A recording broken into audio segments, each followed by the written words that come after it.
राम, यही है ताड़का।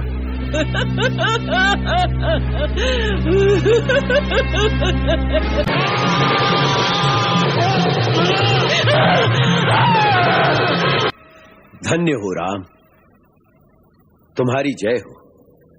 तीनों लोक में तुम्हारे सिवा कोई भी ताड़का को नहीं मार सकता था। अब हमें विश्वास हो गया कि तुम जगत कल्याण के निमित्त ही इस भूतल पर आए हो। इसलिए तुम्हारे ऊपर प्रसन्न होकर आज हम तुम्हें वो दिव्यास्त्र प्रदान करेंगे जो तीनों लोक में हमारे सिवा किसी के पास नहीं।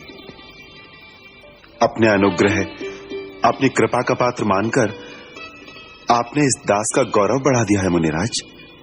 हम जानते हैं राम, वशिष्ठ मुनि ने पूर्ण शस्त्र विद्या देकर तुम्हें रण कौशल में पारंगत किया है, परंतु हम जो शक्तियां आज तुम्हें प्रदान करेंगे वो देवताओं को भी दुर्लभ हैं। अनेक लौकिक, पारलौकिक और वैज्ञानिक शोध के द्वारा आध्यात्मिक शक्ति से हमने जिन्हें सिद्ध किया है वो दिव्यास्त्र सारे संसार में एक साथ हमारे सिवा कहीं नहीं मिल सकते। एक युग से हम एक ऐसे योग्य पात्र की तलाश में थे जो जन कल्याण के लिए हमारी सिद्धियों का सही उपयोग कर सके। हमें दिखाई दे रहा है कि भविष्य में आतताई शक्तियों से आर्यवर्त की रक्षा करने का भार तुम्हें उठाना होगा और उस समय इन दिव्य अस्त्रों की तुम्हें आवश्यकता होगी।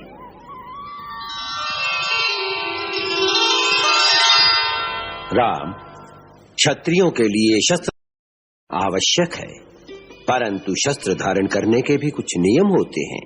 देश, समाज और किसी निर्बल प्राणी की रक्षा के लिए शस्त्र उठाना वीर पुरुषों का कर्तव्य है, धर्म है। किंतु अपने अहंकार या अपने बल का प्रदर्शन करने के लिए किसी पर वार करना, किसी पर हमला करना वीर पुरुषों का धर्म नहीं।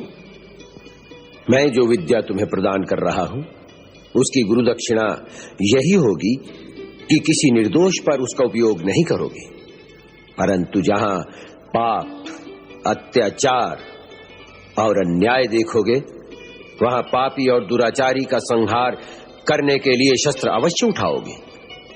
राम, इसकी प्रतिज्ञा करो और मेरी शक्ति का आत्मसात करो।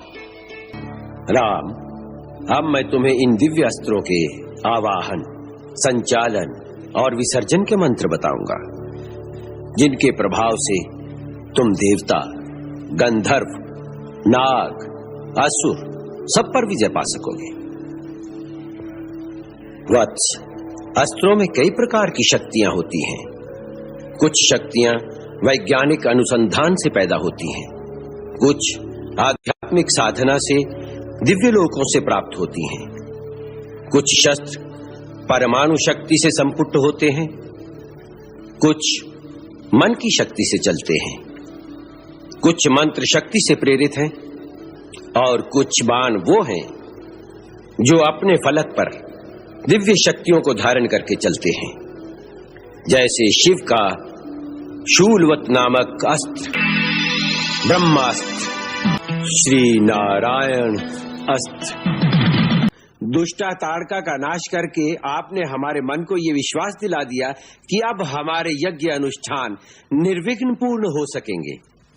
आपकी सेवा के लिए ही तो हम अयोध्या से मुनिवर के साथ यहाँ आए हैं और राजमहल के सुख त्याग कर एक तपस्वी के आश्रम में कंदमूल खा रहे हैं। परम पूज्य, आपके दिए हुए कंदमूल में जो अमृत भरा है वो राजमहल के भाग्य में कहां? यही तो तुम्हारी विनम्रता है। तुम्हारी जय होगी राम।